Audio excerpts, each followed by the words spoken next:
Assalamualaikum. Waalaikumsalam warahmatullahi wabarakatuh, Bu. Oke, baiklah kita mulai aja ya. Baik, Bu. Bismillahirrahmanirrahim. Assalamualaikum warahmatullahi wabarakatuh. Waalaikumsalam warahmatullahi wabarakatuh. Suara yang lainnya mana? Coba Ibu ulang lagi ya. Assalamualaikum warahmatullahi wabarakatuh. Waalaikumsalam warahmatullahi wabarakatuh. Yang lainnya nggak kedengeran ya suaranya ya? Aktif nggak ya? Kurang tahu, Bu. Oke, Ibu ulang sekali lagi ya. Assalamualaikum warahmatullahi wabarakatuh. Waalaikumsalam warahmatullahi Waalaikumsalam wabarakatuh. warahmatullahi wabarakatuh. Waalaikumsalam warahmatullahi wabarakatuh. Oke, baik, terima kasih ya. Berarti yang lain aktif semua. Baiklah, hari ini kita masuk perkuliahan pada pertemuan ke-13. Pada pertemuan ke-13, 14, dan 15 ya, akan Ibu jelaskan ya. Dari awal perkuliahan kita ada sistem pembelajaran yaitu adanya tugas, kemudian adanya penjelasan dari dosen ya, kemudian juga ada presentasi dari mahasiswa. Nah, dari hal-hal tersebut, presentasi dari mahasiswa belum pernah kita lakukan. Jadi, untuk menjelang ujian akhir semester, 3 pertemuan tersebut Ibu akan memberikan tugas kepada kalian untuk presentasi materi-materi yang Ibu siapkan. Jadi, pada hari ini, kalian sudah pada download e-learning? Sudah, Bu. Oke, baik. Yang lain sudah ya? Jadi kalian silakan dulu e-learningnya di e-learning.itts.ac.id ya. Kalian buka slide-nya. Jadi di situ Ibu akan membagi slide-slide. Kemudian mahasiswa mengembangkan dan menyimpulkan dari slide-slide yang Ibu berikan kepada kalian. Di sini Ibu akan mengurutkan urutan keberapa atau slide keberapa kalian akan mempresentasikan. Ibu berdasarkan daftar hadir yang aktif di sini ya. Jadi pada perkuliahan hari ini kalian benar-benar langsung mereview atau mengembangkan dan menyimpulkan dari materi yang sudah Ibu siapkan. Dan untuk pertemuan ke-14 dan ke-15, Ibu akan memberi kisi-kisi atau judul-judul sehingga kalian mencari referensi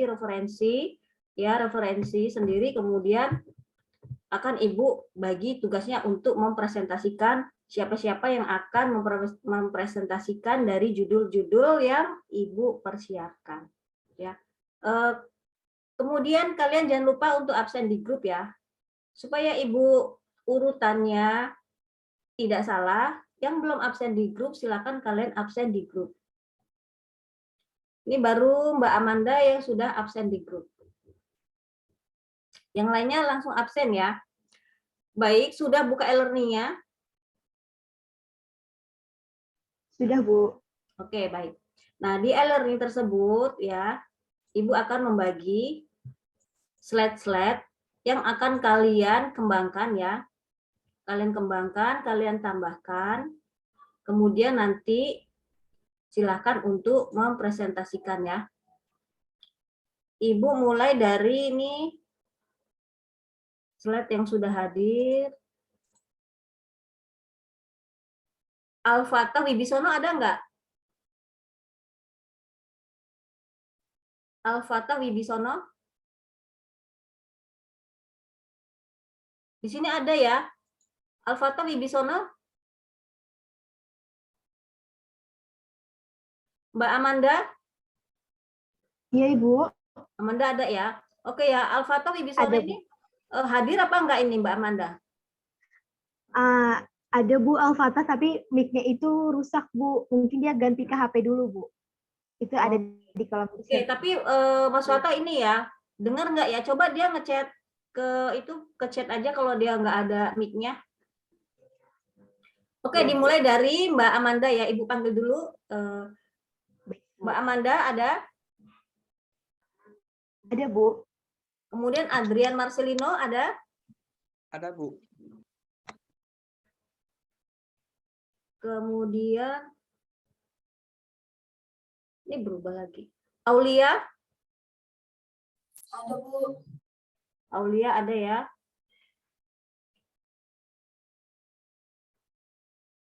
Kristal Aristika? Ada, Bu. Kemudian Delia Mutia? Hadir, Bu. Kemudian Fani Ayu Putri? Hadir, Bu. Oke, Mbak Fani ada. Hikmal Irfansah? Nih, ketua kelas ada nggak? Hadir. Oke, ada ya Mas Hikmal. Maulana Yusuf? Hadir, Bu. Ada. Kemudian Putri Amalia? Hadir, Bu. Kemudian Widuri Husnul Pratiwi? Hadir, Bu. Ada yang belum dipanggil?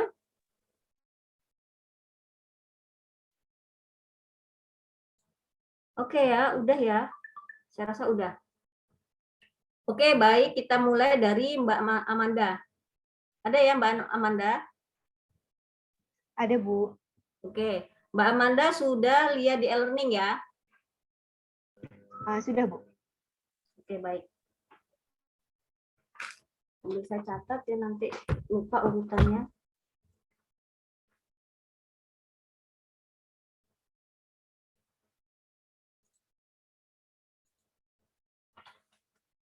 Oke, untuk Mbak Amanda, slide.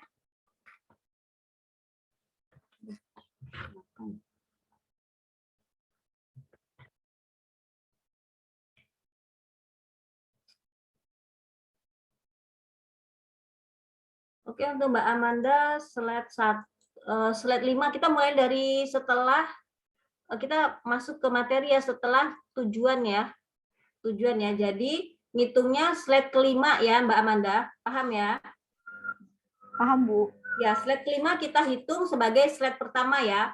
Kita ngitungnya sebagai urutan ini aja, jadi kalian biar nggak bingung. Jadi dimulai dari slide 5 sampai slide 2. Kok slide 2, maksudnya 5 dan 6 ya. Mbak Amanda, Baik. jadi slide Baik, 5 Bu. dan 6, kemudian mengembangkan dan menyimpulkan ya. Kemudian Baik, Bu. yang kedua Delia Mutia ya. Ada Mbak Delia Mutia? Ada, Bu. Oke, Mbak Delia untuk slide 7, 8, 9. Oke, Mbak Delia untuk slide 7, 8, 9 ya Mbak ya. Karena dia satu rangkaian ini, dia tidak bisa tidak bisa dipisahin ya ini ya. 7, 8, 9. Paham ya Mbak Delia? Kemudian yang ketiga Adrian Marcelino, ada? Ada, Bu. Oke, Mas Adrian. Mas Adrian slide 10, 11. 10, 11 ya. Oke, Bu. Baik, Bu. Kemudian yang keempat Kristal Aristika.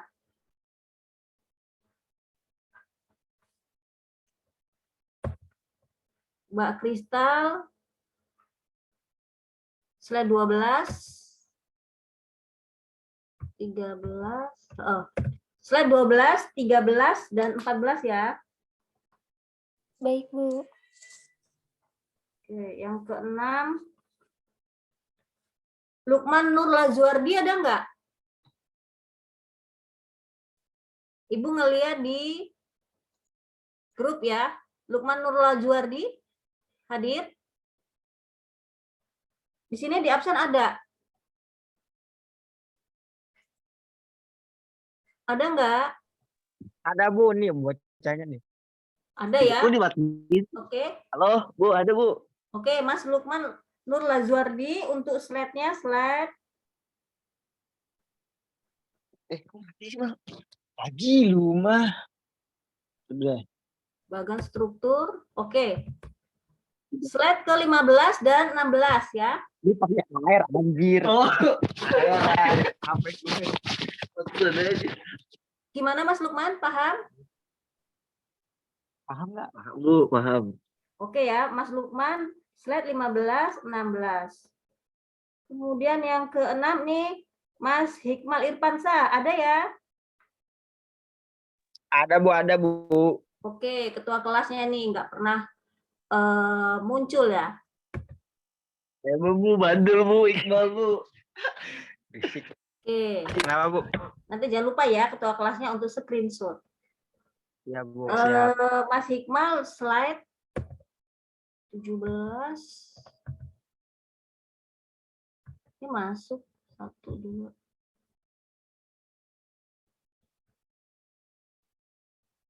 Tadi Mas Lukman 15, 16, dan 17 ya.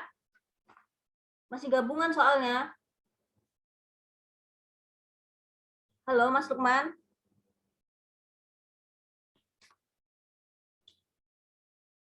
Mas Lukman, halo. Iya Bu, halo Bu. Ya, Mas Lukman 15, 16, dan 17 ya, karena itu masih gabungan. Oh iya, oke Bu. Oke ya. Oke, sekarang Mas Hikmal. Mas Hikmal 18, 19 ya. Oke Bu. Oke. Kemudian selanjutnya habis Mas Hikmal, Maulana Yusuf ada? Iya, Bu.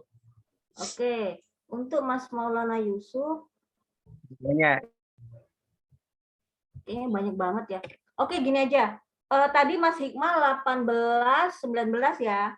18 banyak banget tuh.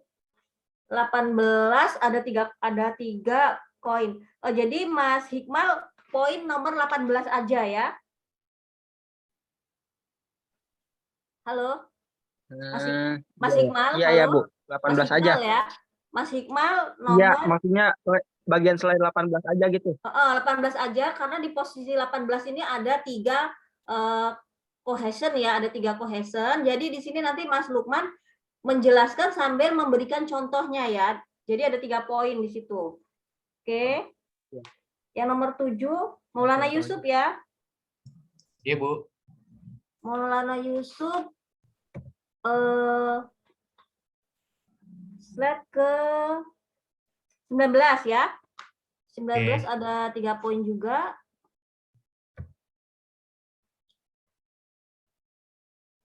Kemudian nah ini. Kemudian abis Maulana Yusuf, Al-Fatah Wibisono ada? Ada Bu. Ini udah Oke, ganti Mas langsung. Al-Fatah ya. Slide ke 20 dan 21 ya. Iya, Bu. Ya, 20 dan 21 dia sudah masuk ke kopling ya. Ke kopling sama kohesinya ada 1, kopling 1 ya. Oke, Mas Fatah. Yang belum siapa? Ini belum absen soalnya di grup Ibu ngeliat Alisa, di Bu. grup. Ya. Siapa Saya, Mbak? Bu. Saya, Namanya? Alisa. Mbak Alifah ya? Alisa, Ibu. Oh, coba lihat. Coba Mbak itu ya absen di grup ya. Oh, Mbak Alisa. Oke. Mbak Alisa slide ke tadi 21 ya.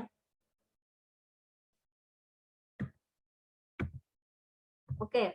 Mbak Alisa slide ke 22 dan 23 ya. Iya, Bu. 22, 23. Oke. Ibu, saya mau nanya, Bu, yang functional cohesion saya termasuk nggak, Bu? Yang mana? 10.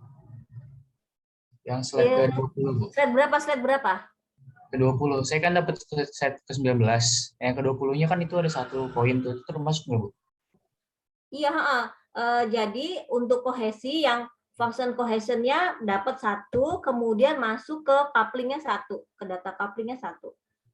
Saya dapat yang sebelumnya, Bu. Hmm? Yang 19-20. 19, 19 20. sama 20. Enggak deh. 19 ini Mas Maulana 19 aja. Ini Mas Oh, siapa? 19 saja. Mas Maulana Oh, 19 iya. aja. Kemudian yang Al-Fatah, Mas Al-Fatah 20, 21. Oke, Bu. Terima kasih, Paham Bu. ya? Bu, Ya. Paham, paham. boleh Ah. lihat slide ke-11 nggak, Bu? Gimana? Lihat slide ke-11. Ke 11. Belum download ya? Udah, Bu, cuman di sini cuman ada tulisannya contoh DFD doang. Hah? Beda, Bu. Beda tah? Oke. Iya. Coba nanti Ibu Ada, cek Bu. lagi ya. Ibu cek lagi ya. Jadi kalian ngikutin slide yang punya Ibu. Nanti Ibu hapus, kemudian Ibu pindahnya ini. Kayaknya udah sama deh. Coba nanti Ibu cek lagi yang di e-learning ya. Iya, Bu. Ya, nanti dicocokkan yang sesuai sama e-learning. Nanti Ibu cek lagi coba di e-learning. Ibu menentukan ininya dulu. Slide-slide-nya dulu ya. Kemudian ini yang 24. Tadi Mbak Alisa 22 sama 23 ya. Kemudian yang 22, 23, 24. Ya, Mbak Alisa 22, 23, 24 ya. Ya, Paham Bu. ya Mbak Alisa? 22, 23, 24 ya, Bu. Oke, nah kemudian ini yang nomor 10 siapa ya? Putri Awalia ya. Iya, Bu. Putri Awalia slide ke 25 sama 26 ya. Iya, Bu.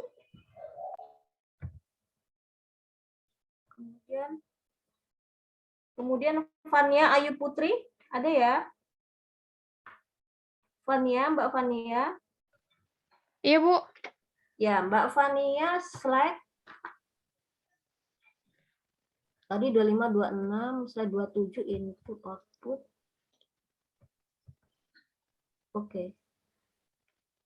Input output ya. Ini tinggal Mbak Fania sama Mbak Aulia ya. Oke, Mbak Fania Ayu Putri slide ke 27 ya. Jadi input output ini nanti dikembangkan kemudian disimpulkan ya, Mbak ya. Kemudian yang terakhir Mbak Aulia ya. Iya, Bu. Mbak Aulia slide terakhir ya. Slide ke 28 tentang pseudocode ya, tentang coding ya. 28 tentang coding.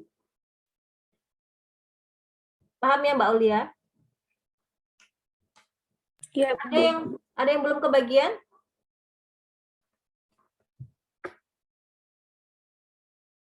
Jalu Arya Nugroho. Halo Mas Jalu. Iya, Bu. Oke, Mas Jalu ya. Mas Jalu, Ibu masukkan ke ini tadi ada nomor 9 Alisa, ini 22, 23, 24. Nomor 5 Lukman. Ada Jalu, ada Widuri. Masih ada lagi?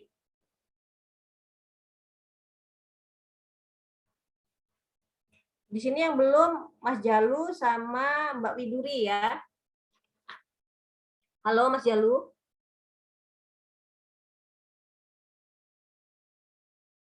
Halo. Iya, Bu. Oke Mas Jalu ya. Ibu masukkan ke slide. Jadi setiap mahasiswa beda-beda sesuai referensi yang didapat ya. Oke, di sini Mas Jalu di sini slide 12, 13, 14 ya. Dia sama Mbak Kristal ya. Siap, Bu. Siap. 12, 13, 14. Kemudian Mbak Widuri. Halo Mbak Widuri. Halo, Bu. Oke, Mbak Widuri slide 15, 16, 17 sama seperti Mas Lukman ya. Yang slide berapa, Bu? Slide Mbak Widuri slide 15, 16, 17. 15, 16 sama Ya, 7. ya. Mbak Widuri slide-nya 15, 16, 17 sama seperti punya Mas Lukman ya. Kemudian Mbak Kristal, Mbak Kristal sama dengan sama Mas Jalu 12, 13, 14. Udah paham Mbak Widuri?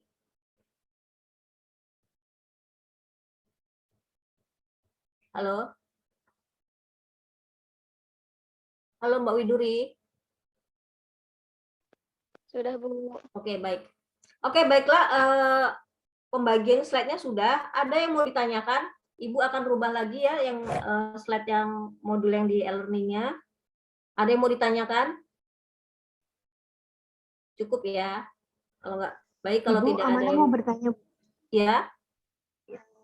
untuk presentasinya langsung hari ini juga atau bagaimana, Bu? Ya, hari ini jadi Ibu kasih waktu 30 menit. Kalian tinggal mempoles-poles aja ya, mempoles, menambahkan, kemudian di situ menyimpulkan ya. Kemudian nanti kita urutan seperti Ibu presentase menjelaskan ke kalian. Setelah itu ya udah gitu aja. Ibu kasih Baik, waktu Bu, siap. 30 menit ya. Baik, jadi di e-learning-nya Ibu ganti dulu ya. Ibu ganti dulu, Ibu hapus, kemudian kalian lihat lagi di e-learning. Toh kalau misalnya tidak sama, kalian silakan bertanya sama Ibu ya. Insya Allah sama. Oke, Baik, Bu. Terima kasih, Bu. ya sama-sama. Baik, jadi Ibu kasih waktu 30 menit ya. Ibu akan rubah di e-learning-nya juga. Supaya kalian slide-nya sama-sama punya Ibu.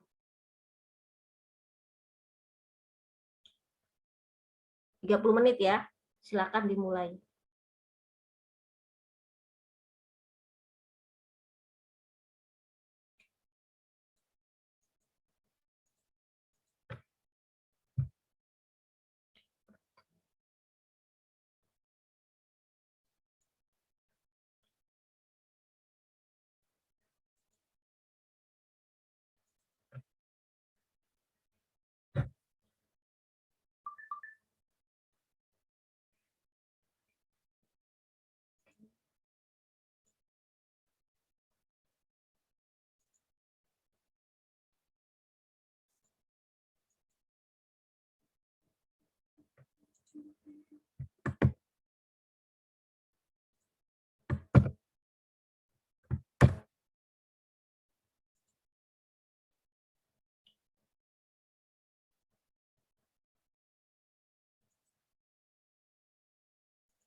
Ibu izin bertanya. Ya, silakan. Tadi materinya pertemuan keberapa ya, Bu? Ini pertemuan ke-13.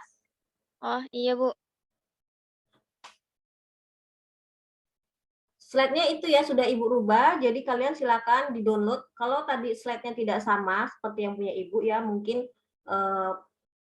ada perubahan belum Ibu save ya. Sekarang sudah Ibu rubah, jadi kalian silakan aja untuk download lagi. Ini sudah sama.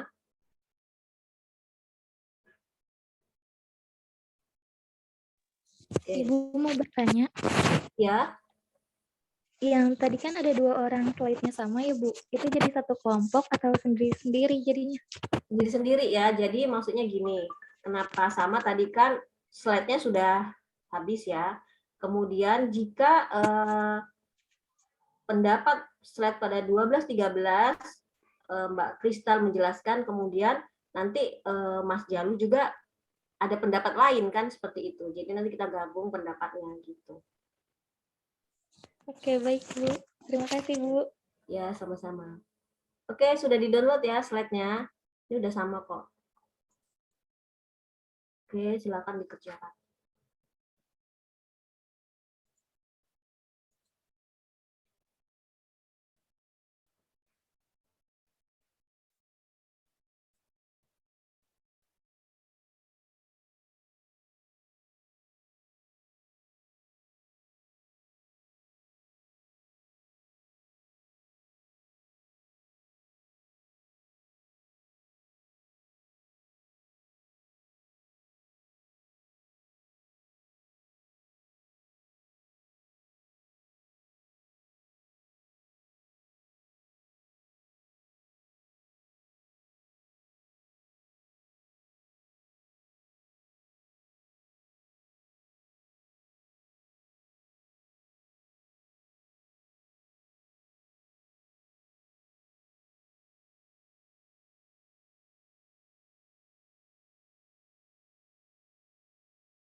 Halo, sudah pada selesai? Sedikit lagi Bu, tinggal kesimpulannya saja Bu. Oke, baik ya, Ibu tunggu lagi ya. Baik Bu.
Gimana, sudah pada selesai?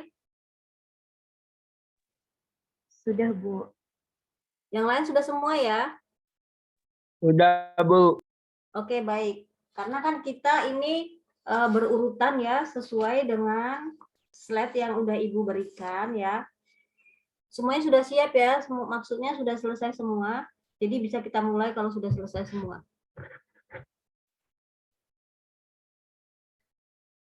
Oke, dari Mbak Amanda ya, slide 5 dan 6. Baik, Bu. Izin share screen ya, Bu. Iya, boleh.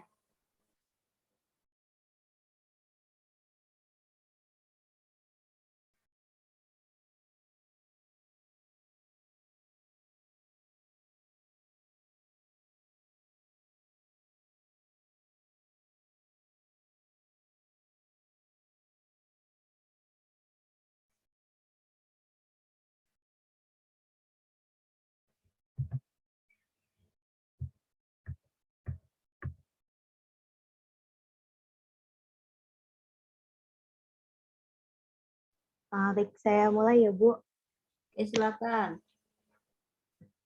Baik, Assalamualaikum warahmatullahi wabarakatuh. Selamat pagi semuanya. Selamat pagi Ibu Asih selaku dosen pengampu kami dalam mata pelajaran analisis dan desain sistem informasi. Pada pagi hari ini saya akan mempresentasikan hasil pengembangan materi saya yang mengacu pada pertemuan ke-13 di slide 5 dan 6, yaitu tentang desain program. Baiklah, desain program merupakan langkah awal untuk menganalisis situasi, merencanakan strategi dan struktur, serta menghasilkan persiapan rencana kerja yang matang. Aktivitas penting lainnya dari fase desain ini adalah merancang program yang akan menjalankan logika aplikasi sistem. Desain program adalah bagian dari fase desain CDLC, di mana analis menentukan program apa yang akan ditulis, membuat instruksi untuk pemrograman tentang bagaimana kode harus ditulis, dan mengidentifikasi bagaimana potongan kode akan cocok bersama untuk membentuk sebuah program. Teknik desain program masih sangat penting karena dua alasan ini. Yang pertama, kode yang sudah ada sebelumnya perlu dipahami, diatur, dan disatukan. Lalu yang kedua, tim proyek masih menulis untuk beberapa kode yang dihasilkan dari program asli yang mendukung logika aplikasi sistem.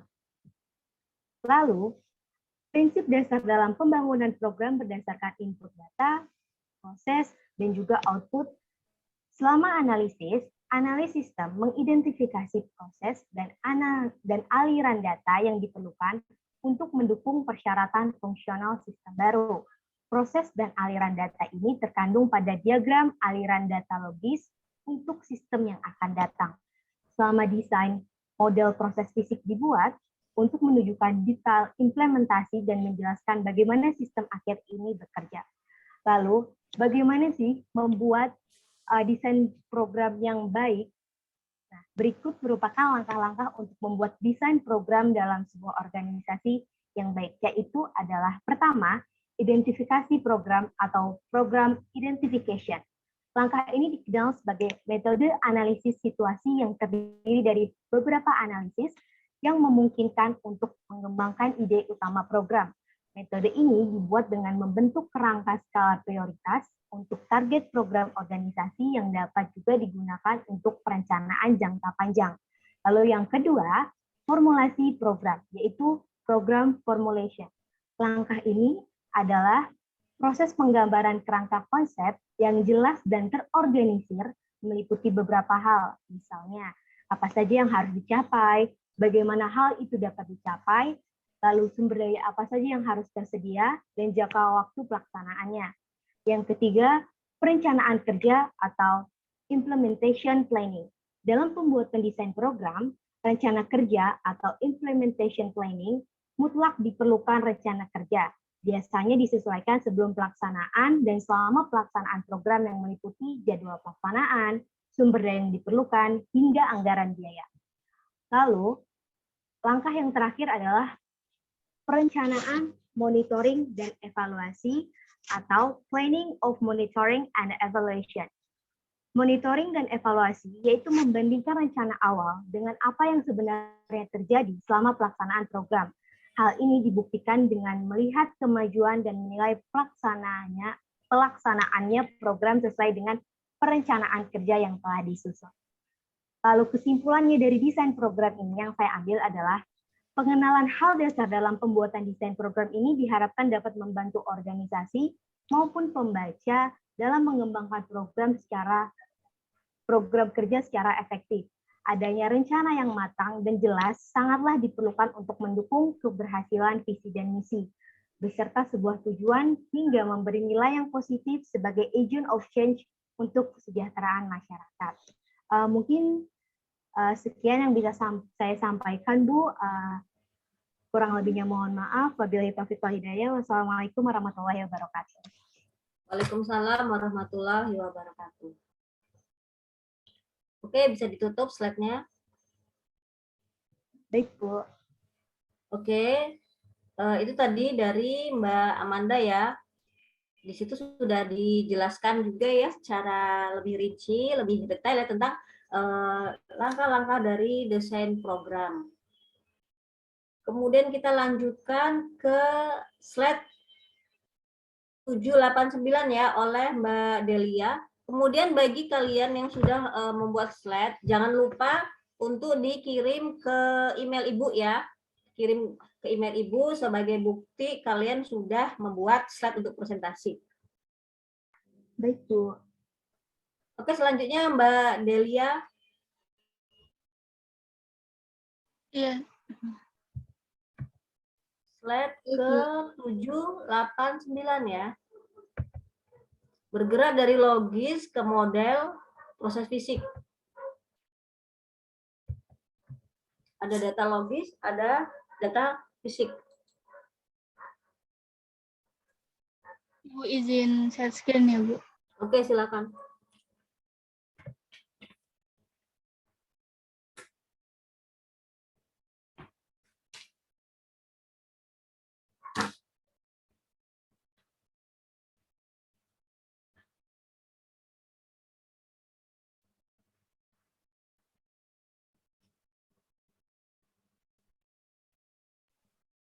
Udah terlihat belum, Bu, di layar?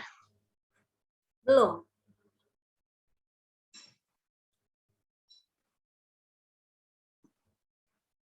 Lagi loading mungkin.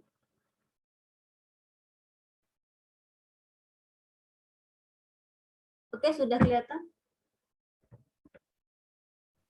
Ibu ini izin nggak di fullin ya, Bu, soalnya biasanya kalau di full screen-nya nggak gerak gitu, Bu, slide-nya. Oke, nggak apa-apa.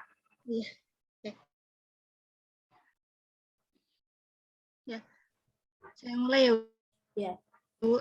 Ya. Assalamualaikum warahmatullahi wabarakatuh. Di sini saya Delia Mutia Sabrina akan menjelaskan tentang materi dari analisis dan desain sistem informasi dari slide 7, 8, dan 9. Nah, materi yang akan dibahas itu ada 3, dari bergerak dari logis ke model fisik, model data logis, dan model data fisik. Oke, kita akan lanjut.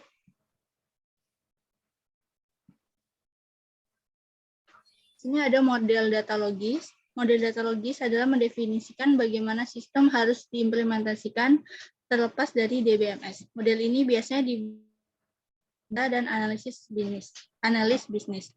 Tujuannya adalah untuk mengembangkan peta teknis, aturan, dan struktur data. Nah, untuk selanjutnya, itu ada pengertian lain, yaitu model data logis digunakan untuk menentukan struktur elemen data dan untuk mengatur hubungan di antara mereka. Model data logis menambahkan informasi lebih lanjut ke elemen model data konseptual. Keuntungan menggunakan model data logis adalah menyediakan dasar untuk membentuk dasar untuk model fisik. Namun struktur pemodelan tetap generik. Nah, untuk perbedaannya ada 2, yaitu perbedaan model data logis dan fisik. Model data fisik tergantung pada sistem manajemen basis data yang digunakan. Namun model data logis tidak tergantung pada sistem manajemen basis data yang digunakan. Nah, yang kedua perbedaannya yaitu model data logis mencakup entitas, atribut, hubungan, dan kunci. Model data fisik meliputi tabel, kolom, tipe data, batasan utama dan kunci asing, pemicu, dan prosedur tersimpan. Oke. Selanjutnya di sini ada contoh gambar dari model data logis. Di sini ada contohnya gambarnya itu customer dan produk, bisa dilihat di layar. Jadi pada tingkat pemodelan data ini tidak ada kunci utama atau sekunder yang didefinisikan. Pada tingkat pemodelan data ini Anda perlu memverifikasi dan menyesuaikan detail konektor yang ditetapkan sebelumnya untuk hubungan. Nah, untuk karakteristik model data logis ini ada 4, yaitu menjelaskan data kebutuhan untuk satu proyek, tetapi dapat berintegrasi dengan model data logis lainnya berdasarkan ruang lingkup proyek. Yang kedua, yaitu dirancang dan dikembangkan secara independen dari DBMS. Yang ketiga, ada atribut data akan memiliki tipe data dengan presisi dan panjang yang tepat. Yang keempat, yaitu proses normalisasi ke model diterapkan biasanya hingga 3 NF atau 3 tingkatan. Selanjutnya yaitu model data fisik. Sebuah model data fisik menjelaskan implementasi database spesifik dari model data. Ini menawarkan abstraksi basis data yang membantu menghasilkan skema. Ini karena kekayaan metadata yang ditawarkan oleh model data fisik. Model data fisik juga membantu dalam memvisualisasikan struktur basis data dengan mereplikasi kunci, kolom basis data, kendala, indeks, pemicu, dan fitur RDBMS lainnya. Jadi model data fisik ini itu lanjutan dari model data logis itu. Jadi lebih jelasnya gitu penggambarannya. Oke, untuk selanjutnya di sini ada contoh gambar dari model data fisik. Di sini sudah di model data fisik sudah mempunyai kunci utamanya yaitu primary key, yaitu customer number. Dan untuk karakteristik model data fisik ada 3. Model data fisik menjelaskan kebutuhan data untuk satu proyek atau aplikasi, meskipun mungkin terintegrasi dengan model data fisik lainnya berdasarkan ruang lingkup proyek. Yang kedua yaitu model data berisi hubungan antara tabel yang membahas kardinalitas dan mulabilitas hubungan. Yang ketiga yaitu dikembangkan untuk versi spesifik dari DBMS, lokasi penyimpanan data atau teknologi yang akan digunakan dalam proyek. Oke, untuk selanjutnya itu terakhir yaitu kesimpulan. Jadi kesimpulannya yang dapat diambil dari poin-poinnya itu pemodelan data adalah proses pengembangan model data untuk data yang akan disimpan dalam database. Model data memastikan konsistensi dalam penamaan konvensi, nilai default, semantik, keamanan, sambil memastikan kualitas data. Yang ketiga yaitu struktur model data membantu mendefinisikan tabel relasional, kunci primer dan asing, dan prosedur tersimpan. Selanjutnya itu ada 3 jenis. Jadi model data itu ada 3 jenis yaitu konseptual, logis, dan fisik. Terus tujuan utama dari model konseptual adalah untuk menetapkan entitas atribut mereka dan hubungan mereka. Nah, model data logis mendefinisikan struktur elemen data dan menetapkan hubungan di antara mereka. Nah, sedangkan model data fisik menjelaskan implementasi spesifik basis data dari model data. Jadi kesimpulannya adalah model data itu terbagi menjadi 3 yaitu konseptual, logis, dan fisik. Jadi ada struktur. Oke, sekian Bu yang bisa saya presentasikan dari slide 7, 8, dan 9. Oke, baik ya. Terima kasih buat Mbak Delia. Jadi buat teman-teman yang lain, ketika temannya mempresentasikan bagian-bagian dari materi, agar memperhatikan juga dan mendengarkan juga ya. Jadi dari materi Ibu itu kalian yang mengembangkan, kemudian teman-teman yang lain untuk memperhatikan dan mendengarkan apa yang sudah disampaikan oleh teman-teman kalian. Kita lanjutkan ya, karena waktunya sempit ya. Kalau Ibu bertanya atau mengomentari nanti tidak cukup ya. Jadi silakan lanjutkan ke slide 10 dan 11 oleh Mas Adrian. Ya Bu, izin share screen-nya Bu. Oke, silakan.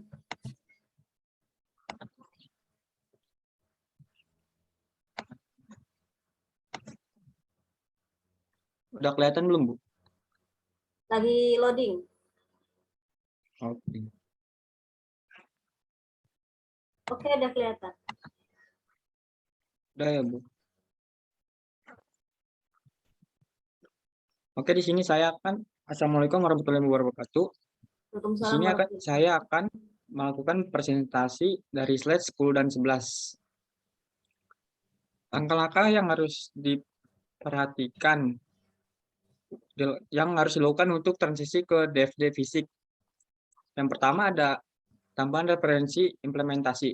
Dengan menggunakan DFD logis yang ada tambahkan cara penyimpanan data, aliran data, dan proses akan diimplementasikan ke setiap komponen.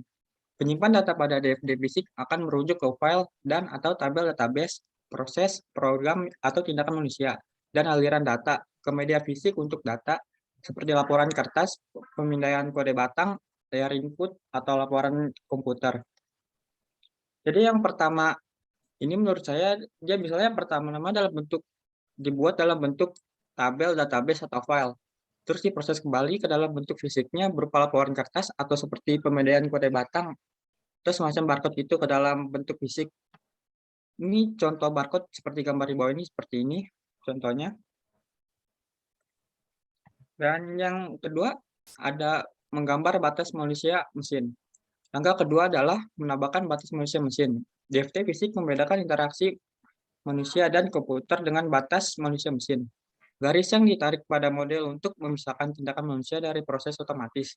Misalnya, proses pencarian dan penelusuran menu makanan mengharuskan pelanggan untuk berinteraksi dengan web dengan menggunakan antarmuka yang digerakkan oleh program dan proses sistem.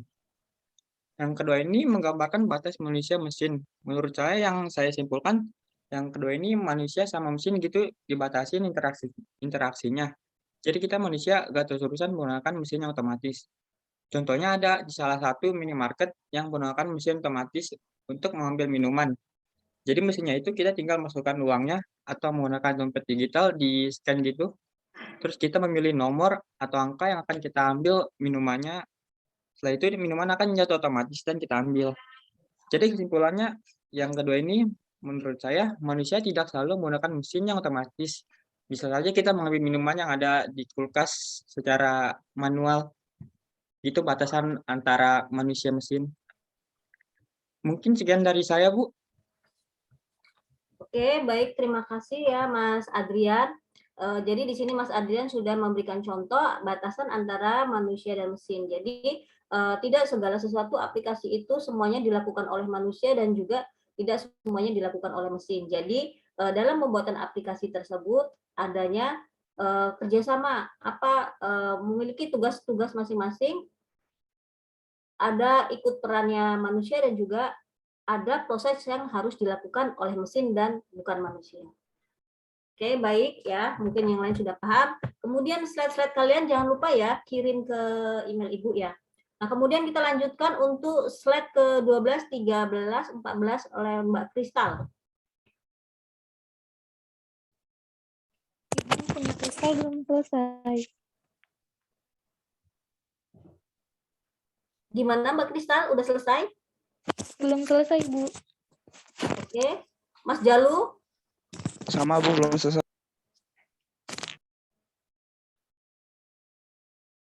Udah sampai mana slide-nya? Mbak Kristal.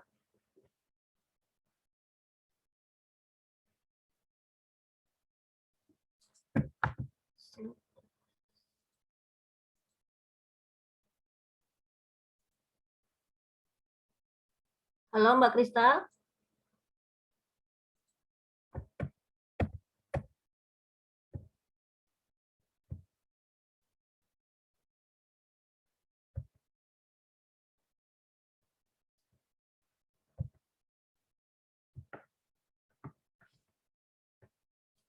Halo Mbak Kristal, Mas Jalu sudah sampai mana?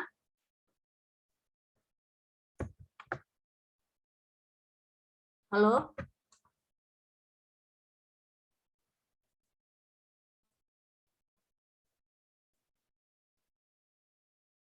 Halo Mbak Kristal? Ada nggak Mbaknya? Ada, Bu. Oke, sudah sampai mana slide-nya? Masih nyari sih, Bu. Belum selesai semua. Jalu mungkin udah selesai, Bu. Mas Jalu udah selesai belum? Belum Bu, masih nyari-nyari nih Bu. Oke, Mbak Kristal, baca aja di slide Ibu, kemudian disimpulkan. Baik, Bu.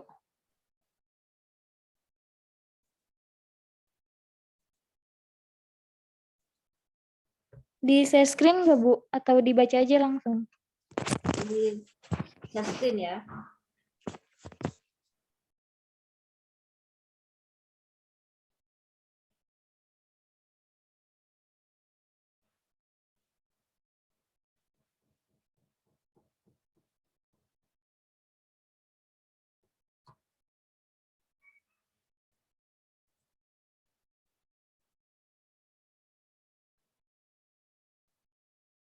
Silakan Mbak Kristal.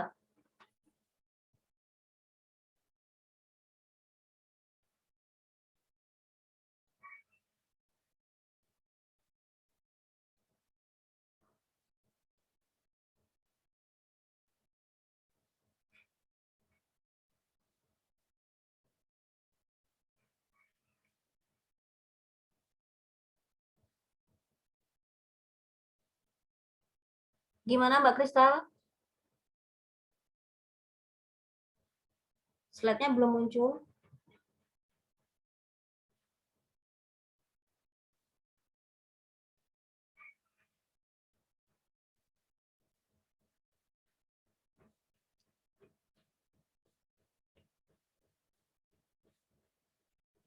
Belum di-download ya?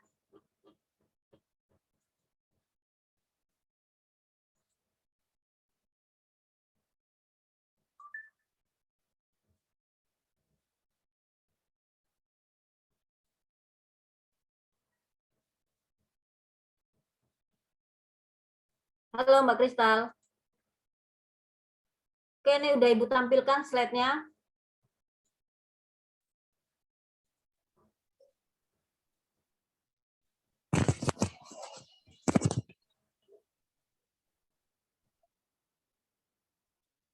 Kalau misalnya belum di-download, baca aja di slide Ibu. Baik, Bu.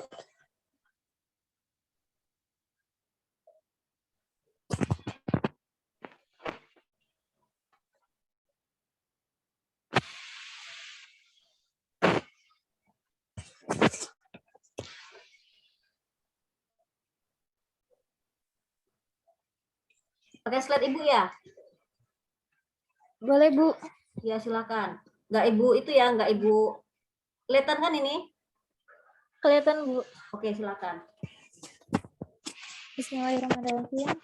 Nah, yang selanjutnya yaitu tambahkan penyimpanan data, aliran data, dan proses terkait sistem.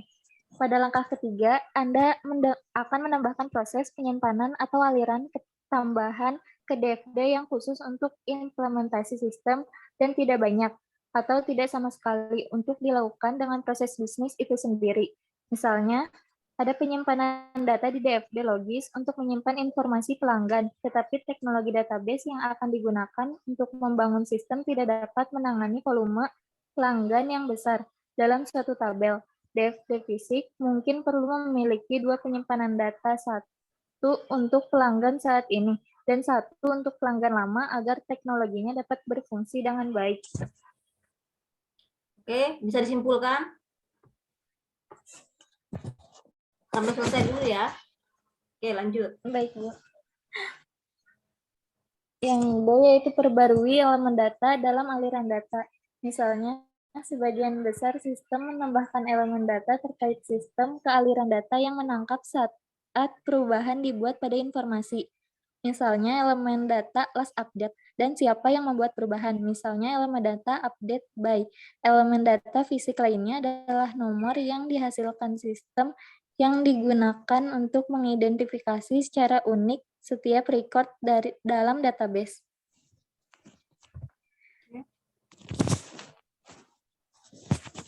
Yang E yaitu perbarui metadata di repositori rekayasa perangkat lunak berbantuan komputer.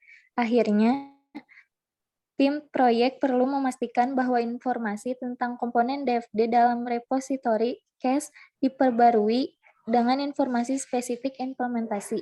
Informasi ini dapat mencakup kapan proses batch akan dijalankan dan seberapa sering, nama tabel atau file aktual yang diwakili oleh aliran data, dan ukuran serta proyeksi tingkat pertumbuhan penyimpanan data.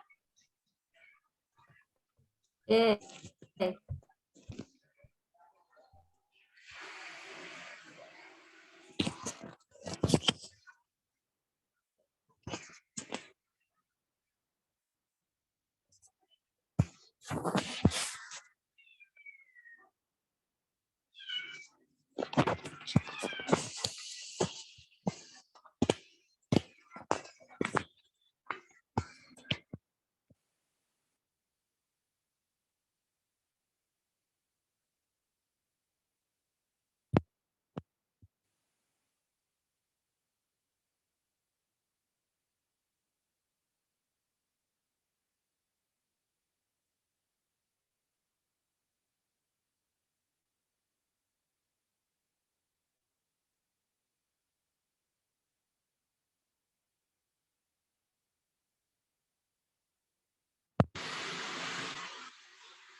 Halo, kedengeran? Beneran, Bu. Ada, Bu. Benar, Bu. Oke, baik ya. Berarti tadi sinyalnya sempat terputus. Oke, bagaimana Mbak Kristal dan Mas Jalu? Jadi pada slide ke-12 ini adanya penyimpanan data ya. Jadi di sini untuk mengantisipasi data lama dan data baru adanya penyimpanan data ya. Adanya 2 penyimpanan data untuk data lama dan data baru ya. Jadi semuanya itu harus dipertimbangkan dalam perancangan aplikasi. Kemudian yang D, memperbarui elemen data dalam aliran data. Maksudnya gimana? Nah, di sini ada fasilitas ya di dalam perancangan atau pembuatan di DFD itu adanya elemen data yang perlu ditambahkan ke dalam aliran data. Elemen data yang ditambahkan itu adalah hal-hal yang berkaitan atau hal-hal yang diperlukan dalam proses pembuatan aplikasi ya. Kemudian memperbarui metadata perangkat lunak berbantuan komputer ya. Oke, untuk Mbak Kristal udah paham belum? Paham, Bu. Mas Jalu? Ya Bu, sedikit-sedikit mulai paham. Oke ya. Ini baru slide 13-14. Selanjutnya kita lanjutkan ke Mas Lukman ya, slide 15, 16, 17 ya. Waktunya udah nggak cukup nih. Halo Mas Lukman. Bagas struktur. Halo? Ada Mas Lukman? Mbak Widuri? Halo, Mbak Widuri? Iya, Bu. Ya. Untuk slide 15, Bentar, 16, 17. bentar, Bu. Lagi zoom di laptop dulu, mau masuk. Oke.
Bentar, Bu. Oke.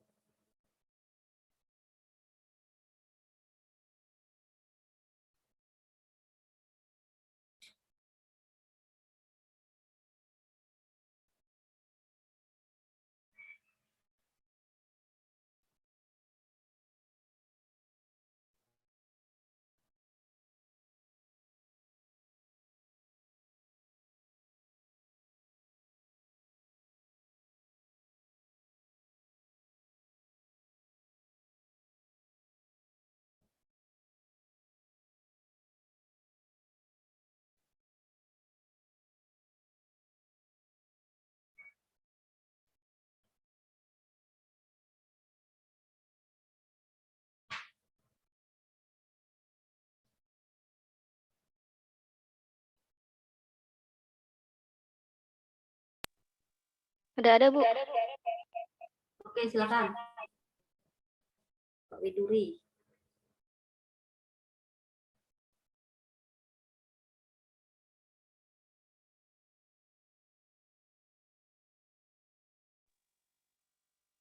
Bagan struktur.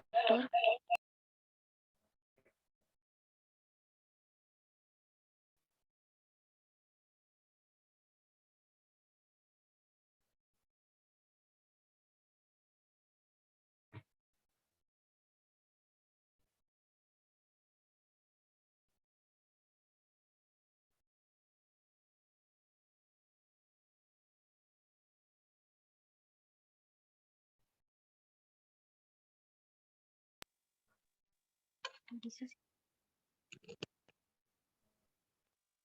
Bagan struktur. Bagan struktur adalah teknik penting yang membantu analisis merancang program. Ada dua deh. Bentar, Bu, suaranya ada dua.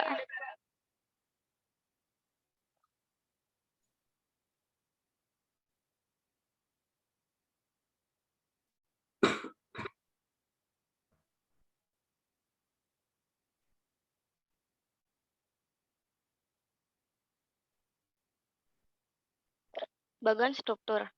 Bagan struktur adalah teknik yang penting yang membantu analisis merancang program untuk sistem baru.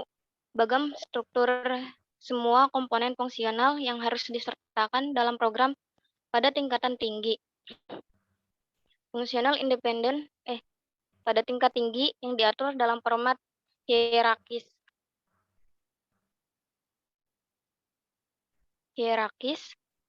Yang menyiratkan keteraturan dan kontrol.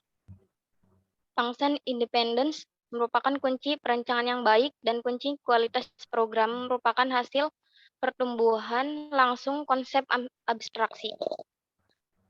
Abstraksi sendiri mencoba menyembunyikan detail agar programmer dapat berfokus pada konsep.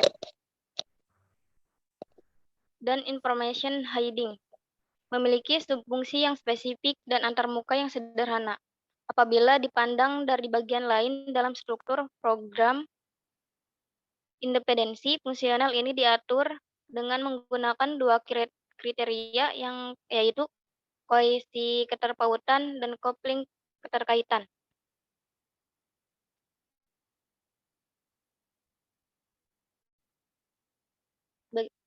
Bagian struktur bangunan. Bagian struktur bangunan membuat bagian struktur ada 4 langkah. Yang pertama, analisis mengidentifikasi modul tingkat atas dan kemudian menguraikannya menjadi yang tingkat rendah. Yang kedua, analisis menambahkan koneksi kontrol antar modul seperti loop dan baris kondisional yang muncul saat modul memanggil bawahan. Yang ketiga, analis menambahkan pasangan informasi yang diberikan modul di antara mereka sendiri. Yang keempat, analisis meninjau bagian struktur dan merevisinya lagi dan lagi sampai selesai. Yang B, ada pedoman desain bagian struktur. Ada beberapa pedoman desain dalam merancang bagian struktur. Bangun modul dengan kohesi. Bangun dengan kohesi tinggi sehingga setiap modul hanya menjalankan satu fungsi. Ada 7 kohesi mulai dari yang baik hingga yang buruk. Dan contoh kohesi yang buruk harus dihilangkan dari bagian struktur. Kohesi sendiri adalah ukuran keterpaduan di mana hubungan antara elemen-elemen dalam suatu modul jelas dan struktur.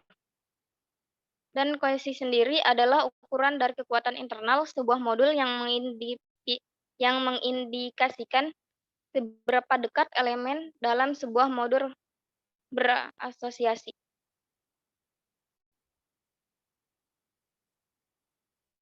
Dan kohesi sendiri ada 7 jenis yang akan dibahas oleh teman selanjutnya. Jadi kesimpulannya,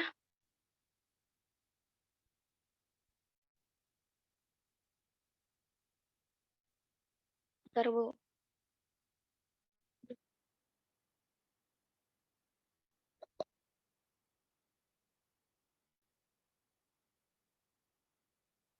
Jadi bagian struktur itu adalah teknik yang paling penting untuk membantu analisis untuk merancang program sistem yang baru.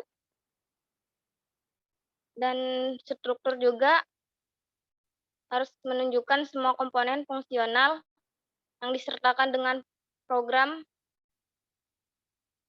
dari tingkat tinggi yang diatur dalam format hierarkis.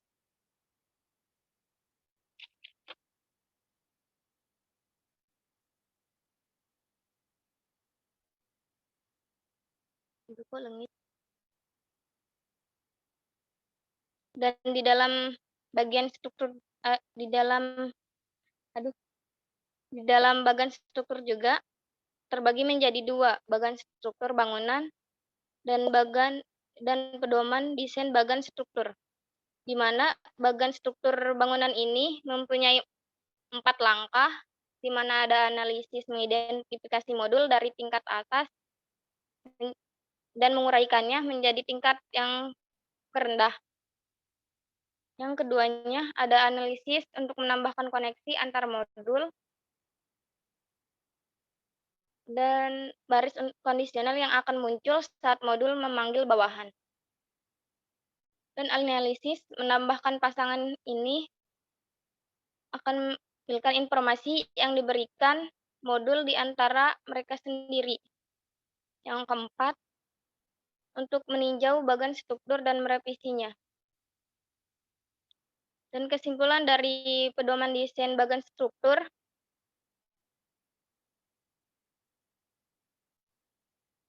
adalah untuk merancang bagian struktur bangun modul dengan kohesi tinggi. Setiap modulnya hanya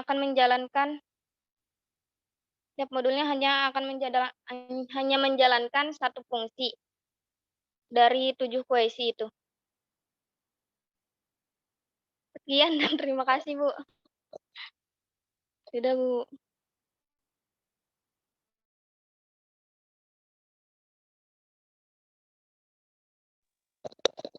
Ibu sudah.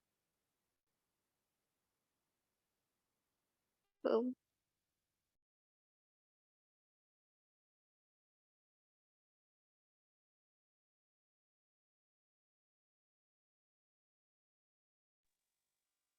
Ibu.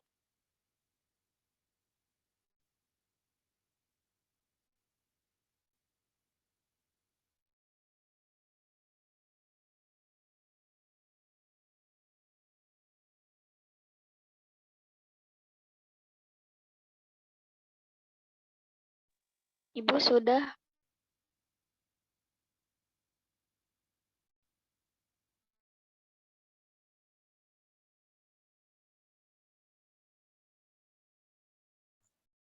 Oke, baik ya. Terima kasih Mbak Widuri ya sudah menyampaikan.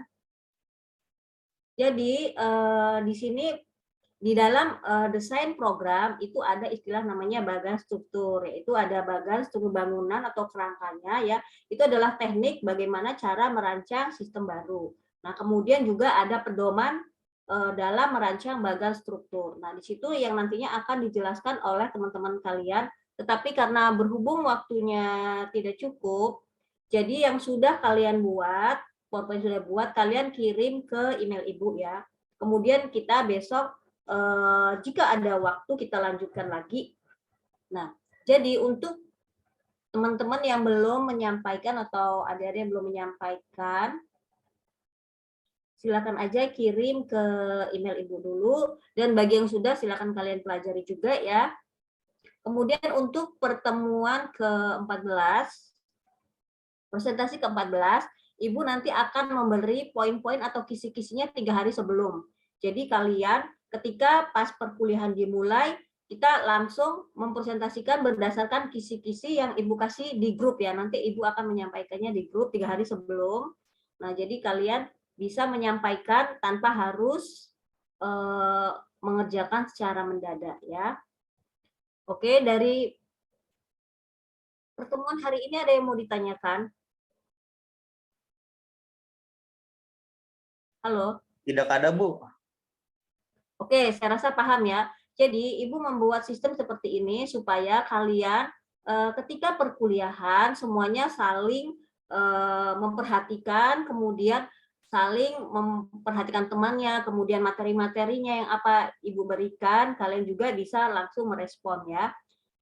Untuk selanjutnya nanti Ibu kasih penjelasan untuk kisi-kisinya di grup WA untuk pertemuan yang ke-14 ya. Pertemuan yang ke-14 yaitu kita udah masuk ke tahap implementasi, yaitu tahap penerapan ya.